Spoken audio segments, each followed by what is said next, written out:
Imagine a world indistinguishable from our own, but it exists only inside a computer.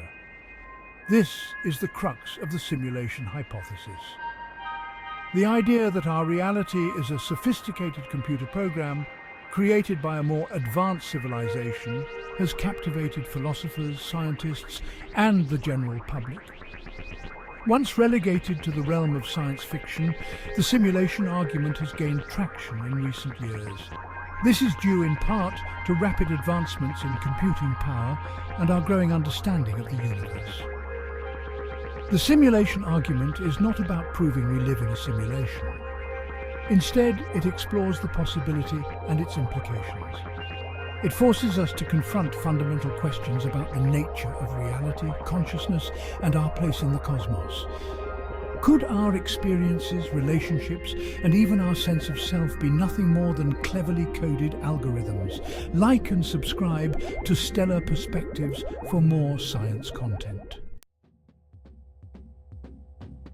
The simulation argument, popularized by philosopher Nick Bostrom, rests on three propositions. First, it posits that future civilizations will likely reach a point where they can create incredibly realistic simulations of their ancestors. These simulations would be so advanced that the simulated beings within them would possess consciousness and believe their world to be real. Second, the argument suggests that if civilizations reach this point, they might create many such simulations, perhaps for research, entertainment, or other reasons we can only speculate about. The sheer number of simulated realities would dwarf the number of base realities like the one we assume we inhabit. Third, and this is where things get interesting, the argument concludes that if there are far more simulated realities than base realities, the probability of us inhabiting a simulated reality is statistically much higher. In essence, we are more likely to be simulated beings than not. While the simulation hypothesis might seem like a mind-bending thought experiment, advancements in technology lend it a certain plausibility. Our own world is becoming increasingly virtual, with video games and simulations reaching unprecedented levels of realism. Virtual reality headsets immerse us in digital environments that are becoming harder to distinguish from the physical world. As technology continues its exponential growth, it's not unreasonable to imagine a future where computing power reaches unimaginable levels. Quantum computers, already in development, promise to solve complex problems that are currently intractable for classical computers. If such advancements continue, creating a simulation as complex as our universe might not be as far-fetched as it seems. The simulation argument begs the question, why would an advanced civilization go through the trouble of creating a simulation as complex as our universe? The answer might lie in the very nature of intelligence and curiosity.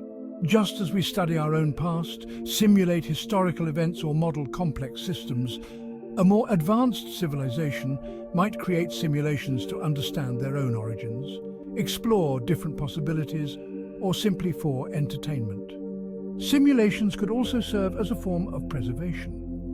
Imagine a civilization facing an existential threat, such as a dying sun or a cosmic catastrophe. Creating a simulation of their world and inhabiting it digitally could be a way to preserve their history, culture, and even their consciousness. Section 5. Glitches in the Matrix. Signs we might be simulated.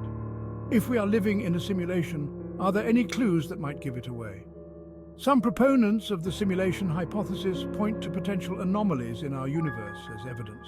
These could include inconsistencies in the laws of physics, unexplained phenomena, or even the observer effect in quantum mechanics, where the act of observation seems to influence the behavior of particles.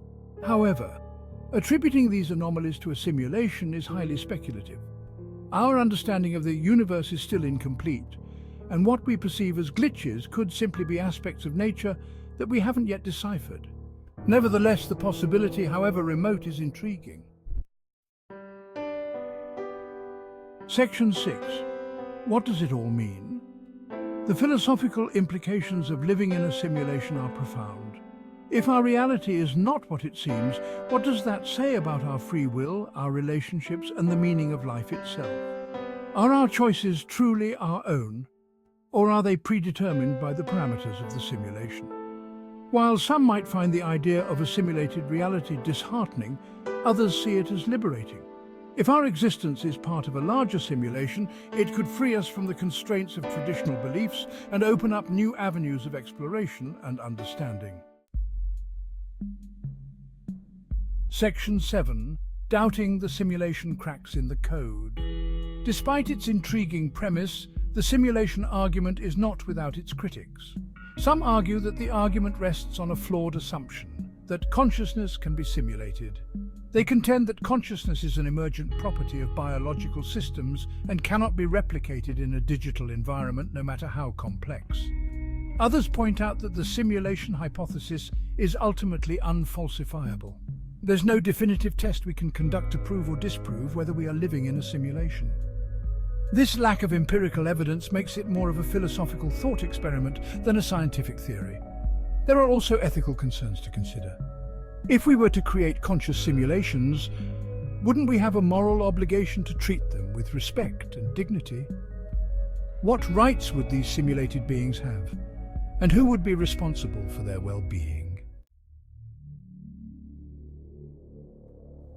Section 8. The universe, simulated or not, is full of wonder. The simulation argument, while speculative, forces us to confront fundamental questions about the nature of reality, consciousness, and our place in the universe. It challenges our assumptions and pushes us to think beyond the confines of our everyday experience. Whether or not we live in a simulation might ultimately be unknowable. However, the very act of contemplating such possibilities expands our horizons and reminds us of the vastness and mystery of the cosmos. It underscores the importance of critical thinking, scientific inquiry, and the relentless pursuit of knowledge. The universe, simulated or not, is full of wonder, and it is through our curiosity and imagination that we unlock its secrets. If you enjoyed this exploration, like and subscribe to Stellar Perspectives for more science content.